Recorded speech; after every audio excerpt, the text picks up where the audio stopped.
В прямом эфире информационная программа «Вести Чеченская Республика». Корреспонденты и я, Рамзан Абуев, готовы рассказать о наиболее значимых событиях к этому часу. Ассаламу алейкум. Главное сегодня. Новый уровень отношений. Есть огромный потенциал, есть заинтересованность. Мы надеемся, что мы найдем точки соприкосновения. Рамзан Кадыров подписал соглашение о сотрудничестве между правительством Чеченской Республики и Воронежской областью. Что даст договоренности для региона и какие направления они затрагивают, и какие впечатления остались у губернатора Александра Гусева от субъекта.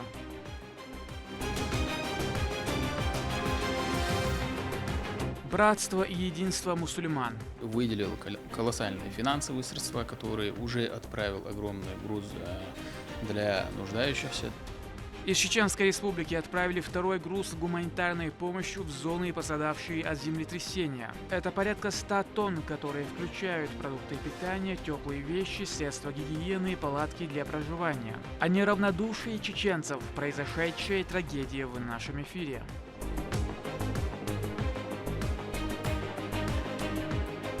Мы рядом.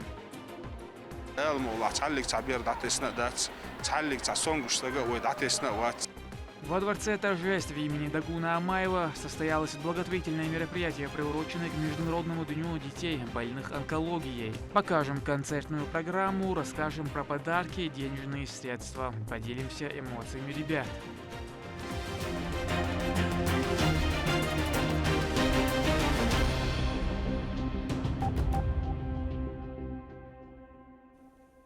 Начнем выпуск с важной новости. Рамзан Кадыров побеседовал с командиром спецназа Ахмат и заместителем командующего вторым армейским корпусом Апти Алаудиновым. Несколько дней назад стало известно, что он пережил покушение на убийство путем отравления. Руководитель региона удостоверился, что его здоровью ничего больше не угрожает. Где проходит лечение и в каком боевом настроении, расскажет Турпал Тайсумов. В первую очередь, глава Чеченской Республики Рамзан Кадыров вместе со своим помощником, министром субъекта по национальной политике, внешним связям, печати и информации Ахмедом Дудаевым и пресс-секретарем Ильманом Вахидовым поинтересовался здоровьем командира отряда специального назначения Ахмат Апти Алаудинова. В последнее время шли слухи о якобы тяжелом состоянии героя России.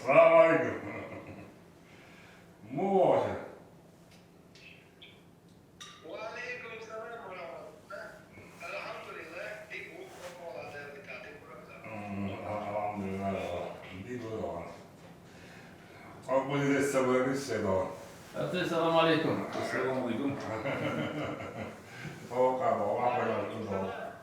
Здесь сяду, пресса, и всем интересно твое состояние, как ты, наш дорогой брат. Много слухов, много информации вокруг состояния, вокруг случившегося. Слушаю вас, товарищ генерал. Когда за моей спиной такая поддержка, что со мной может случиться? Все будет, иншаллах, хорошо, но все воля Всевышнего. Он нас любит, у нас много недоделано. Дело еще впереди. Поэтому, Рамзан Ахматович, врагам можем сказать, не дождутся.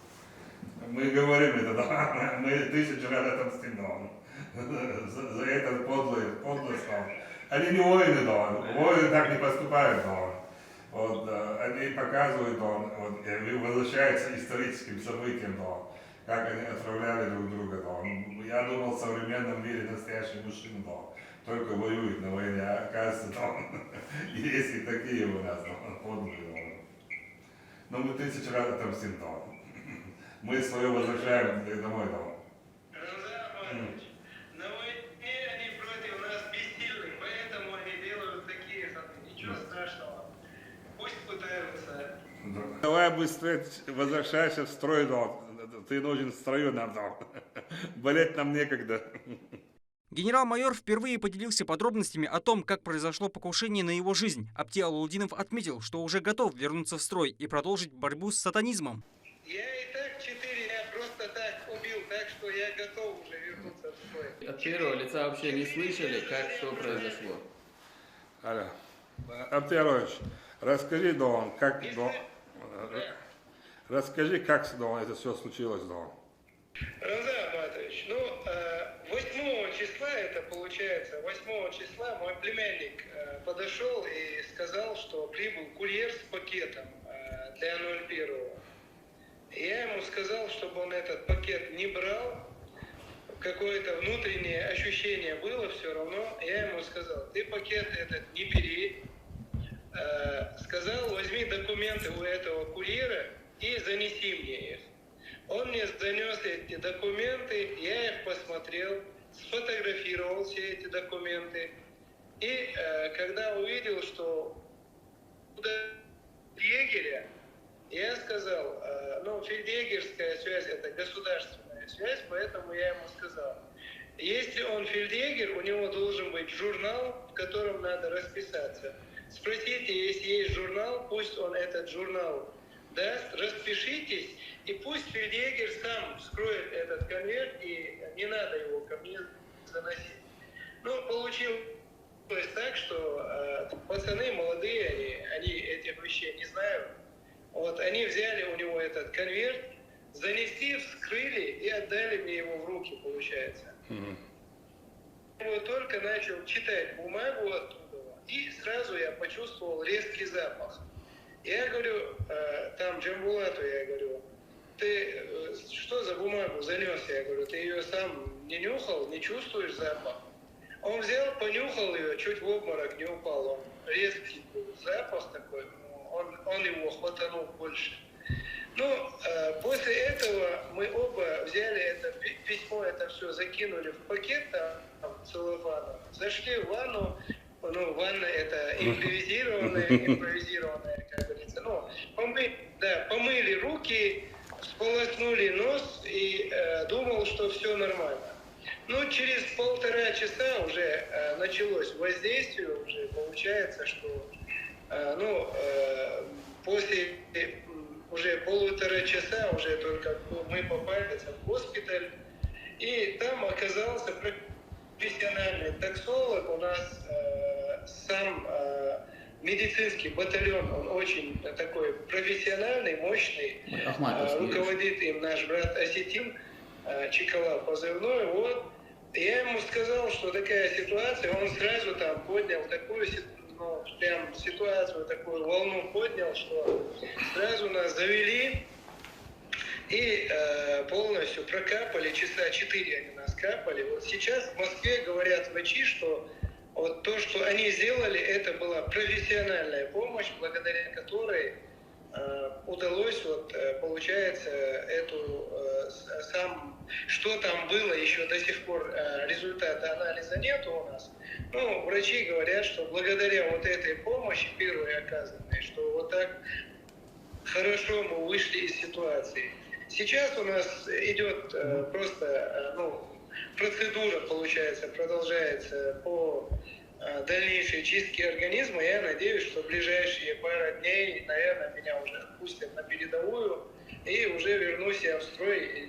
Для меня 4 дня просто так потраченных, это очень много. Не буду много здесь находить. В беседе с командиром отряда «Ахмат» руководитель региона подчеркивает, что народ ежедневно молится за их жизнь и здоровье, и, конечно, все ждут их триумфальное возвращение домой с победой.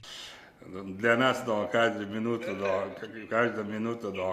увольнительно, переживаем, как вы знали, весь народ, все молятся, читают Кораны, молитвы читают, салаваты читают, молятся за тебя, все, Оказывается, тебя все любят, Я думал, что я только один люблю тебя. Только нацики не любят, Наши враги нам не нужно, чтобы нас любить. Мы их тоже не любим. Иншаллах. Наши враги могут делать все, что угодно, но мы до тех пор, Аллах нас сохранит, пока мы не водрузим знамена над Рейхстагами, над Киевами, над Варшавами, потому что Всевышний нас создал и собрал в это время для того, чтобы мы были в войске Аисы, алейхиссалам, Иисуса, и чтобы мы победили войско Даджаля. Иншаллах. Поэтому на нас великая миссия, которую мы еще должны выполнить. Так что расслабляться нам рано, нас не возьмет ни один яд, ни один «Хаммерс», ни один самолет. Все еще впереди, надо работать. Иншаллах, Аллаху Акбар, Россия мощь, Ахмад сила, да. Наш собрат самый лучший, да. Ахмат сила, Россия мощь. Хлилу да ваша, да, Пиронч, да. Захватывай. Да, вот увочим Алларуэль, да. Террорист, хули, Да, я иду, Беркатиус, да, да, да.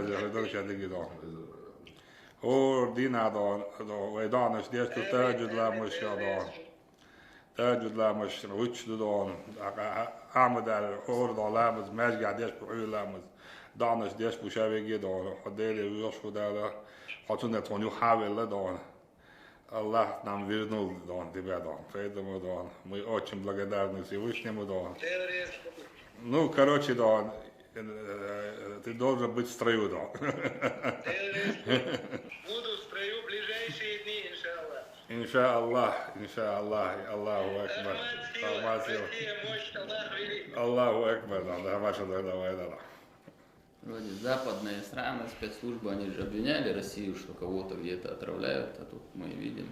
Этот случай наглядно демонстрирует лицемерие Запада, обвиняющего Россию якобы в попытках отравления важных лиц, при том, что сами активно ведут подобный беспредел, который закончился полным провалом. Торпал Алит Айсумов и Магомед Ахматов при поддержке пресс-службы главы и правительства Чеченской Республики «Вести. Чеченская Республика». Для взаимовыгодного сотрудничества между регионами имеется большой потенциал, отметил Рамзан Кадыров в ходе встречи с губернатором Воронежской области Александром Гусевым. Чиновники также подписали соглашение о сотрудничестве между правительством Воронежской области и Чеченской Республикой. Что предусматривает договор, в репортаже Адама Магомедова. Встреча с главой региона стала ключевой частью рабочего визита губернатора Воронежской области Александра Гусева. Ведь на ней планировалось подписание важного документа. Вначале перед собравшимися выступил Рамзан Кадыров. Он поблагодарил чиновника за визит и отметил, что это поспособствует продуктивному сотрудничеству между регионами. Я очень рад, что мы сегодня подписываем такое важное соглашение о сотрудничестве между правительством Воронежской области и Чеченской Республикой. У нас есть большой потенциал в взаимовыгодной экономической сотрудничестве. Чеченская республика богата природными ресурсами и трудовыми резервами. У нас создан благоприятный инвестиционный климат. Действует особая экономическая зона. Уверен, данное соглашение будет способствовать установлению миллионов культурных, спортивных связей между нашими регионами. Пусть крепнет и процветает дружба между Чеченской республикой и Воронежской областью. Благодарю за визит. В свою очередь Александр Гусев назвал Чеченскую республику уникальной жемчужиной Северного Кавказа, отметил ее воинский потенциал, который был продемонстрирован за время проведения спецоперации на Украине. Считаю, что сейчас мы открываем важную страницу в истории наших регионов, которая поспособствует усилению потенциала Родины. Период новых вызовов, укрепления межрегионального партнерства и межнациональной дружбы внутри страны является одной из наиболее актуальных задач. Соглашение, которое мы подписываем с уважаемым Рамзаном Ахматовичем, призвано активизировать взаимодействие по широкому кругу вопросов. После состоялось само подписание соглашения между двумя регионами о социально-экономическом, научно-техническом и культурном сотрудничестве.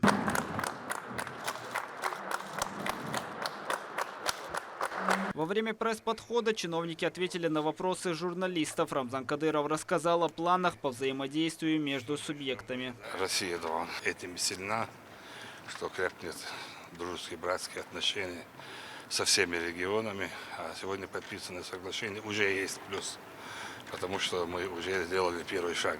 Как сказал руководитель Воронежской области, есть огромный потенциал, есть заинтересованность. Мы надеемся, что мы найдем точки соприкосновения для того, чтобы у нас было взаимовыгодное сотрудничество. И что мы ожидаем, это технические вопросы будут решаться профильного министерства, ведомства. И я думаю, что все-таки мы сделаем так, чтобы мы в дружном месте строили безопасность нашего государства и решать те задачи, которые перед нами ставит президент Российской Федерации. Губернатор Воронежской области высоко оценил военные объекты Чеченской Республики и отметил, что их регион может многое перенять. Посмотрели сегодня объект, связанный с подготовкой военнослужащих и специальных подразделений. Мы глубоко поражены, будем какие-то элементы перенимать, наверное, в полном объеме воспроизвести не сможем, но в то же время, конечно, будем для наших бойцов, для силовиков, которые на территории области расположены, что-то такое похожее строить. Завершилась встреча обменом символическими подарками. Глава региона лично проводил Александра Гусева и пожелал успехов в работе. Адам Магомедов, Хусейн Мурдаханов, Саид Селиман Пукаев при поддержке пресс-службы главы и правительства Чеченской Республики. Вести, Чеченская Республика. Председатель правительства Республики Муслим Хучиев вместе с губернатором Воронежской области Александром Гусевым посетили мемориальный комплекс славы имени Ахмата Хаджи Кадырова. Они почтили память первого президента субъекта, возложив цветы к обелиску в его честь. Далее гостю провели экскурсию по музею, показали воссозданный рабочий кабинет Ахмата Хаджи, личные вещи, фотографии, а также рассказали о жизни национального лидера. Губернатор Воронежской области Александр Гусев также осмотрел Российский университет спецназа.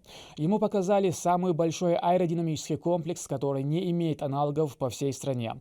Рассказали, какие курсы можно пройти на базе учреждения. Чиновник также не смог не попробовать пострелять, а вот результаты стрельбы расскажет Медина Мударова. Российский университет спецназа – то самое место, где создают настоящих воинов. Он всегда славился безупречной подготовкой бойцов, а после начала специальной военной операции внимание к нему приковано еще больше. Увидеть воочию процесс обучения прибыл губернатор Воронежской области Александр Гусев в сопровождении председателя правительства Чеченской Республики Муслима Хучиева. Первым делом гости осмотрели часть территории. К слову, общая площадь университета составляет 450 гектаров. Здесь располагаются учебные корпуса, тактический городок, стрельбища и многое другое. Им также продемонстрировали стрелковые галереи, которые еще на этапе строительства. Две 200-метровые стрелковые галереи уже полностью готовы. Третья 200-метровая в процессе строительства, доработки, 300-метровые галереи тоже достраиваются. За горкой там у нас тактический городок для отработки тактических действий. На горе сверху у нас расположены штурмовые такие укрепрайоны, на которых тренируются наши добровольцы. Затем гостей сопроводили в одно из интереснейших мест центра. Самый большой в Европе аэродинамический комплекс. Одновременно в нем могут размещаться до 8 человек. Диаметр трубы 5 метров. Скорость воздушного потока 300 км в час. Здесь обучают как пилотов, так и военнослужащих. Оснащенность дает возможность проводить чемпионаты федерального уровня. Парашютисты единственные также в своем роде в плане подготовки парашютистов комплекс, где от аэротрубы до взлетно-посадочной полосы 300 метров. То есть ребята отработали правильное положение при полете, при работе на потоке воздуха. И, соответственно, после этого сразу могут выйти в поле, так скажем, взять парашют и прыгнуть. Огромное внимание в Российском университете спецназа непосредственно уделяется обучению стрельбе. Гостям продемонстрировали огромный арсенал современного оружия, рассказали о его особенностях и даже показали на примере. Попробуйте его поймать двумя руками. Отлично. Вот это самый основной принцип стендовой стрельбы. Что мы делаем? Мы двумя глазами смотрим на летящий предмет и ловим его в какой-то момент. Вы целились? Вы на руку смотрели? Нет, вы все сделали интуитивно. Здесь все то же самое. Сейчас самое главное прицелить один глаз четко по стволу, открыть оба глаза и смотреть на мишень. И когда вы ствол в периферии наведете на мишень, мишень будет поражена. Гостям также рассказали о правилах оказания доврачебной помощи, продемонстрировали новейшее оружие, средства разведки и дроны. Далее делегация отправилась в сердце университета, это стрелковый полигон. Тут они тоже не упустили возможности пострелять. Александр Гусев показал навыки владения оружием, причем разными его видами.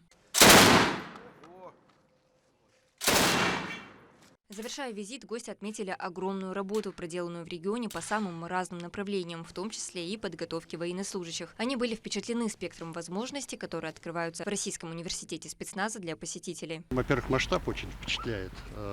Разнообразие элементов подготовки от десантной до обычной стрелковой.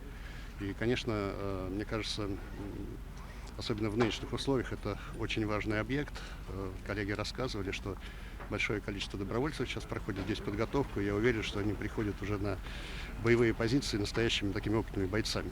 Для тех, кто далек от военной тематики, лучшие инструкторы разработали ускоренные курсы. Обучение добровольцев рассчитано на 2 недели. За это время они смогут получить теоретические и практические знания, которые им помогут и в реальном бою. В программу подготовки входит огневая подготовка, тактико-специальная подготовка, подготовка по тактической медицине, оказание доврачебной помощи, самопомощи, эвакуация раненых на поле боя, элементы тактико-специальной подготовки в условиях городской застройки и в условиях горно-лесистой местности. Сегодня как раз день отправки. У нас убыла очередная группа, и уже новая группа в количестве 53 человек готовится, проходит тренировки.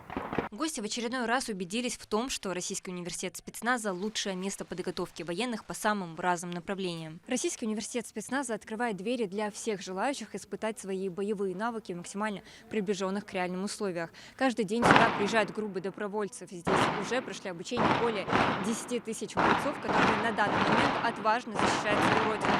Медина Мударова, Шамсур Мулатов, Вести, Чеченская Республика. Большая часть материалов, используемых в строительстве в регионе, производится в инновационном технопарке Ист-Казбек. В нем применяются самые передовые технологии, ориентированные на местное сырье, что в конечном итоге влияет на увеличение качества и уменьшение цены на стройматериалы. Какое сырье используется на предприятии и сколько наименований продукта выпускается, рассказали Александру Гусеву, который осмотрел заводы вместе с Муслимом Хучиевым. Репортаж Амины Тупилаговой. На территории инновационного строительного технопарка «Казбек» расположены 4 завода по производству газобетонных блоков, фиброцементных изделий, сухих строительных смесей и строительной извести. Можно сказать, что комплекс является гордостью промышленного сектора региона. В рамках своего рабочего визита в Чеченскую Республику делегация из Воронежской области во главе с губернатором Александром Гусевым посетила объект. Сопровождали гостей региональные чиновники вместе с председателем правительства Муслимом Хучиевым. История создания технопарка берет свое начало еще с 2010 года. Первый же камень под строительство был заложен лично главой региона Рамзаном Кадыровым в 2013-м. Официальное введение в эксплуатацию состоялось менее чем год назад, а предприятие уже впечатляет показателями производства. Проектная мощность по газобетонным изделиям это 1000 кубов в сутки, то есть 300 тысяч в год кубов. Здесь в квадратах это порядка 2,5 миллиона квадратных метров, 72 тысячи это сухие смеси в год, 32 тысячи тонн – это извести в год производства. В первую очередь гостям показали производство газобетонных блоков. Использование их в строительстве характеризуется большим количеством преимуществ. Прочность, легкость в работе, высокий уровень тепло- и шумоизоляции, но самое главное, пожалуй, огнестойкость, так как в состав входят только негорючие минеральные компоненты. Далее гости прошли на предприятие по производству сухих строительных смесей, а уже оттуда на завод фиброцементных изделий.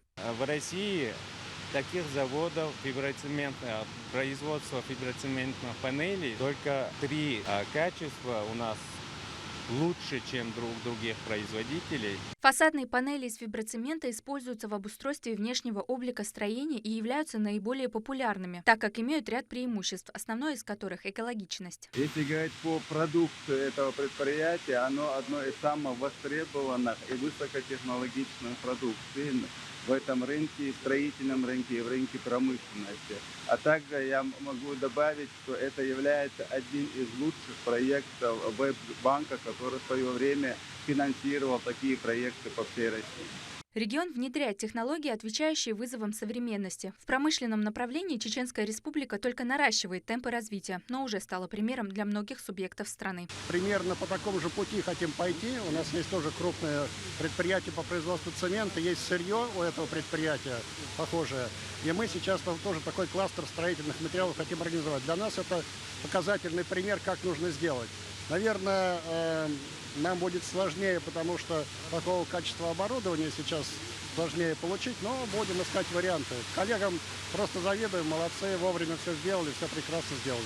Работа на предприятии ведется в 4 смены, то есть функционирует оно круглые сутки. Строительство такого масштабного технопарка позволило создать 520 рабочих мест. Амина Тупилагова, Магомед Басаев, Аслан Ахматов, Сайцель Мампукаев. Вести, Чеченская Республика. Спустя неделю после землетрясения в Турции и Сирии надежды найти выживших с каждым часом все меньше. Однако из-под развалов спасатели все еще вызволяют выживших, иначе чем чудом это назвать невозможно. А миллионы жителей разрушенных регионов оказались без крыши над головой на холодных февральских улицах. На помощь пришел региональный общественный фонд имени Героя России Ахмата Хаджи Кадырова. Сегодня отправлен второй груз с гуманитарной помощью. Она включает теплую одежду, палатки и мешки для проживания, продукты питания и денежные средства. Все подробности в репортаже Мадины Кураевой. Эта помощь в очередной раз доказывает единство и сплоченность мусульманской уммы. Чеченский народ с момента ужасных событий, произошедших в Турции и Сирии, оказывает гуманитарную поддержку своим братьям и сестрам. По поручению главы региона Рамзана Кадырова созданы специальные рабочие группы, которые занимаются сбором и отправкой груза. Беспрецедентную акцию проводит региональный общественный фонд имени Ахмата Хаджи Кадырова. С первого дня, как мы получили информацию, главой республики Рамзаном Ахматовичем Кадыровым было дано поручение создать рабочую группу, в которую входят различные министерства, ведомства профильные, для организации работы, для предоставления необходимой помощи, поддержки в Сирийскую республику и в Турецкую республику. В первую очередь хочу отметить исключительную роль уже традиционно в этой работе нашего регионального общественного фонда имени Героя России Ахмата Хаджи Кадырова, который выделил колоссальные финансовые средства, который уже отправил огромный груз для нуждающихся, для пострадавших от землетрясения. Из Чеченской республики в том числе была отправлена очередная партия груза для Сирийской Народной Республики. В Сирийскую республику из региона отправили 36 тонн гуманитарной помощи. Туда входят палатки с общей вместимостью около 1000 человек, более 1300 спальных мешков, теплая одежда, предметы первой необходимости, детское питание и крупная финансовая поддержка от регионального общественного фонда имени Ахмата Хаджи Кадырова. Все это доставили в город Алеппо. На месте также прибыла группа добровольцев из Чеченской республики. Они распределяют и доставляют помощь пострадавшим жителям. По поручению Рамзана Кадырова временным жильем обеспечили 9000 семей. Официальные власти Сирийской Народной Республики, они передали информацию главе региона, что в мечетях, значит, в стране проживают около 9000 семей.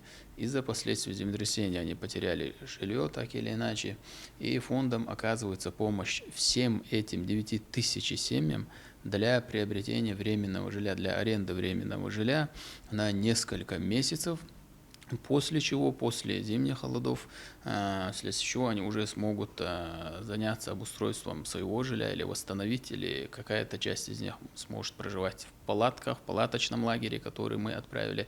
63 тонны теплой одежды и вещи первой необходимости от регионального общественного фонда совместно с социальной организацией Хейра отправили в Турцию, в город Газиантеп. Ранее в несколько населенных пунктов Турции, где проживают представители Чеченской республики, дважды было доставлено 20 тонн продуктов, детского питания и палатки. Группы по поручению главы региона Рамзана Кадырова работают вот уже на протяжении нескольких дней. Такие пункты приема были открыты по всему региону. Задействовано более 1000 волонтеров. Сейчас они сортируют оставшиеся вещи, которые в скором времени будут отправлены пострадавшим. Как известно, садака занимает особое место в исламе. Оказание помощи друг другу скрепляет верующих.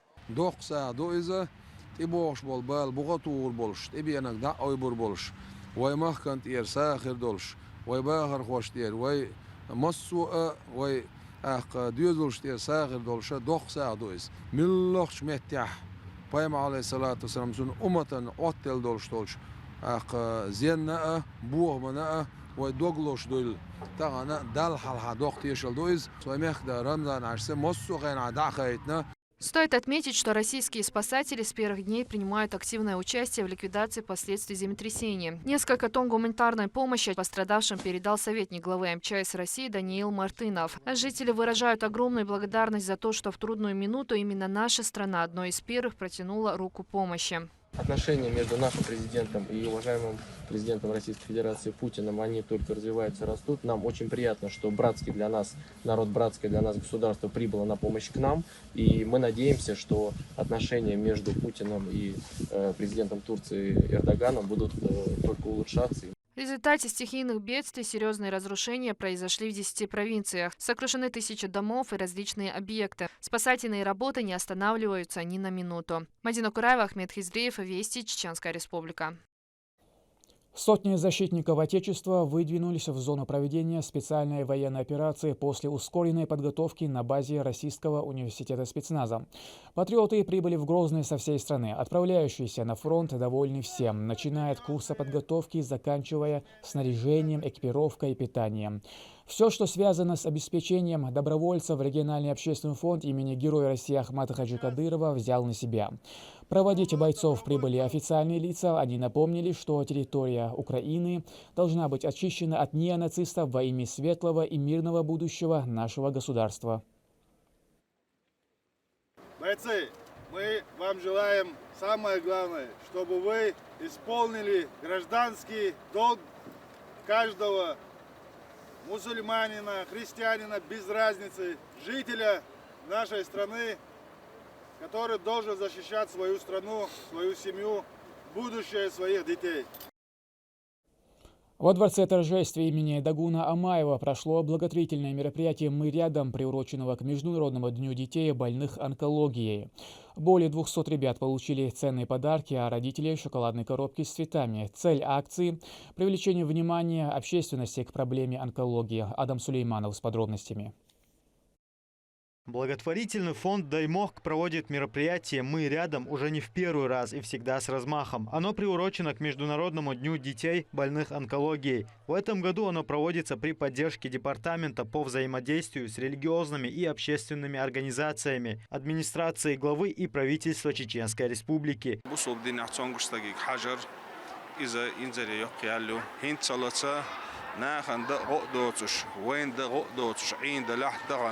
ويكيقول كوشو دحوش بوغ بحندلوش تغن ووش غودا يشلش ووش غودي نقص عشاء مخكر آرر من لغدو القام نشل غودا يشلش قام خل مخكر دحو يتوي وزي سيلا وش دال ديكنز بيخن بول ومخك دين شورت يوليال دال مولا تعلق تعبير دات سنة دات Для более чем 200 детей была организована концертная программа с присутствием известных артистов региона. В ходе их выступления свое маленькое участие приняли и сами ребятишки.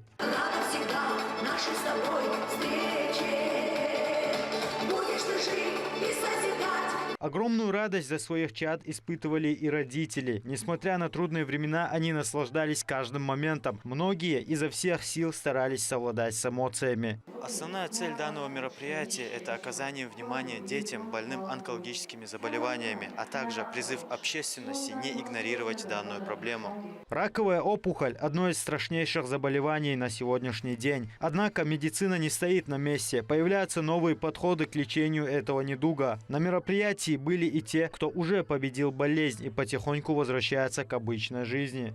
Мы не первые на этих мероприятиях. В прошлом году было, до этого было.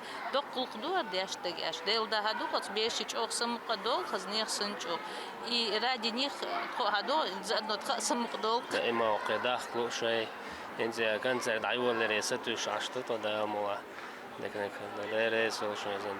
Подобные акции очень важны. Они дают уверенность и желание стремиться к выздоровлению. Немаловажна и религиозная составляющая. Вера в Богое от Всевышнего всегда успокаивает.